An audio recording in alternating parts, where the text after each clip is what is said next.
بحث کوبیدن رادا. خب این رادی که ما میخوایم بکوبیم گفتیم توی زمین بک باید 2 متر باشه دیگه. اینجا کف رو برداشتن، گود برداری انجام شده. چون گود برداری انجام شده، حالا اینو فقط به خاطر چال آسانسور خالی گذاشته، وگرنه باید پر میکردن. چون اینجا فونداسیونش به صورت نواری بوده، معمولا چنین باکسایی رو داره. خب روی این باید کوبیده بشه. روی این میخوای بکوبی، خاک دستیه، چون بعدا اینو پر میکنه، خاک دستیه.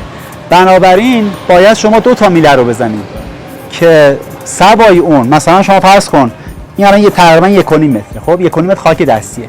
یه میله که میره برای خاک دستی، 2 متر بعدی بعد بره تو خاک بکر. یعنی یه میله 3.5 متری میخوای که 1.5 مترش خاک دستی، 2 مترش بره توی خاک بکر. یا اینکه از کامل از پایین رادو بکوبن، سیم اونجا وصلش بهش بیاد بالا. اون سیم هم باز جزء طول الکترو زمین میشه، درسته؟ چون در تماس با خاک سیم هم جزء الکترو زمین میشه.